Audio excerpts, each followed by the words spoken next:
नमस्ते प्यारे साथियों, कैसे हैं आप सब। आशा है कि आप सब अच्छे होंगे। आज हम आपके सामने एक बहुत ही प्यारी सी कहानी लेकर आए हैं, जादुई झील और राजकुमारी। बहुत समय पहले दूर पहाड़ों और नीली नदियों के बीच बसा था एक अद्भुत राज्य, नीलाचल। यह राज्य अपने सुहावने मौसम, चमकते झरनों और झीलों के लिए प्रसिद्ध था। हर जगह फूलों की खुशबू फैली रहती, मोर नाचते और बच्चे हंसी से गलियां भर देते। नीलाचल के राजा वीरेंद्र देव और रानी सावित्री देवी अपने लोगों से बहुत प्रेम करते थे। उनकी एक संतान थी, राजकुमारी रिद्धिमा। रिद्धिमा के सुनहरे बाल सूर्य की किरणों जैसे चमकते थे और उसकी आंखों में नीले झीलों की गहराई झलकती थी। वह राजकुमारी होते हुए भी बहुत विनम्र थी। उसे राजसी वस्त्रों की जगह सादे कपड़े और लोगों से मिलना जुलना ज़्यादा पसंद था। वह अक्सर अपने संगीत शिक्षक पंडित हरिदास के साथ वीणा बजाती और कहती, जब संगीत दिल से निकले तो वह इंसानों ही नहीं, प्रकृति के मन को भी छू लेता है।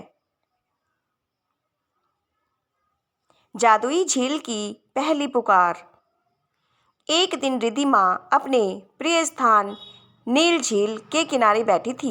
सूरज की किरणें झील के पानी पर ऐसे नाच रही थी जैसे कोई हजारों छोटे छोटे दीपक चमक रहे हों। वह अपनी वीणा बजाने लगी। संगीत की धुन में एक शांति थी, पर तभी झील के बीच से एक नीली रोशनी उठी और एक धीमी मधुर आवाज गूंजी, राजकुमारी मदद करो, हमारी आत्मा कैद में है। रिद्धिमा चौंक गई। उसने झील के पानी में झांक कर देखा, लेकिन नीचे सिर्फ अंधेरा और गहराई थी। वह डर गई, पर जिज्ञासा भी बढ़ गई। रात को उसे एक सपना आया। नीली रोशनी में एक जलपरी जैसी परी प्रकट हुई। उसने कहा, राजकुमारी रिद्धिमा, झील की आत्मा को राक्षस वरुणासुर ने अपनी शापित राज्य में बांध रखा है। अगर उसे मुक्त न किया गया तो नीलाचल सूख जाएगा। रिद्धिमा की नींद टूट गई। वह बेचैन हो उठी। सुबह उसने अपने पिता से कहा, पिताजी, मैं झील की आत्मा को बचाने जाना चाहती हूँ।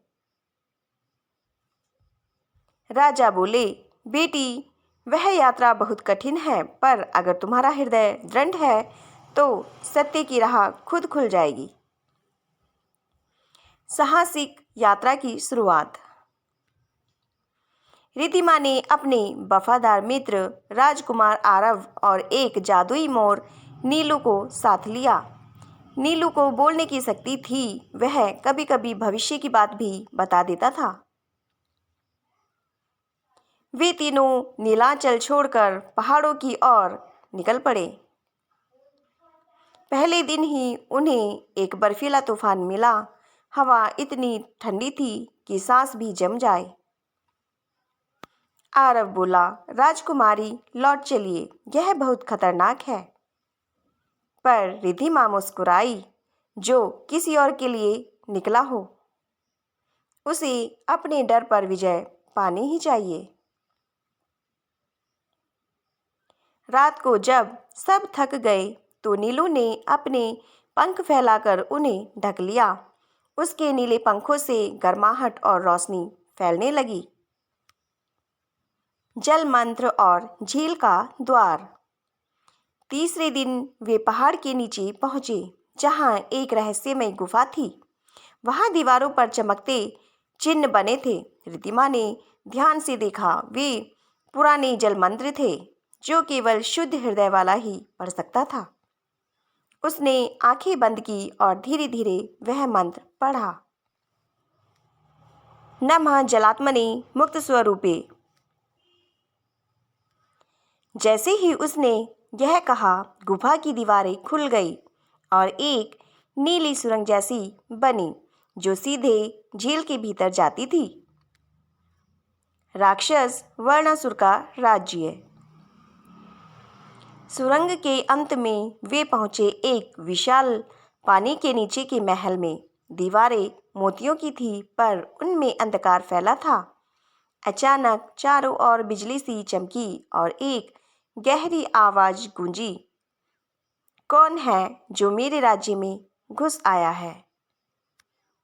वह था वर्णासुर, झील का श्रापित राक्षस। उसका शरीर नीले पत्थर जैसा था और आंखें जलती हुई अंगारों जैसी। रिद्धिमा बोली, मैं राजकुमारी रिद्धिमा हूँ और मैं यहाँ किसी से युद्ध करने नहीं, बल्कि प्रेम और सत्य की बात करने आई हूँ। वर्णासुर हंसा, सत्य? मैंने प्रेम पर विश्वास किया और धोखा पाया। अब कोई मुझे नहीं बदल सकता। रिद्धिमा ने शांत स्वर में कहा, अंधकार को अंधकार नहीं मिटा सकता, उसे तो केवल प्रकाश ही मिटा सकता है।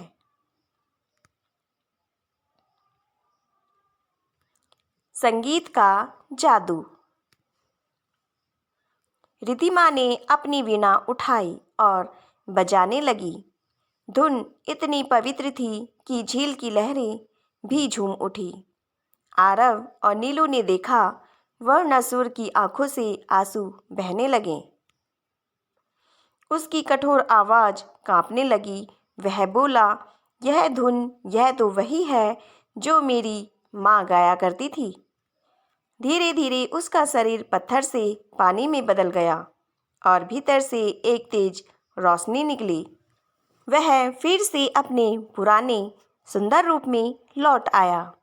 वह एक श्रापित देवता था, जिसने कभी झूठ और लोभ के कारण यह रूप धारण किया था। वह झुककर बोला, राजकुमारी, तुम्हारे संगीत और दया ने मुझे मुक्त कर दिया। अब झील की आत्मा स्वतंत्र है। नीलांचल में फिर उजाला। जैसे ही वे झील से बाहर आए, पूरा नीलांचल राज्य चमक उठा। नदियां लहराने लगी, पेड़ों ने फूल दिए और लोगों के चेहरे पर फिर मुस्कान लौट आई।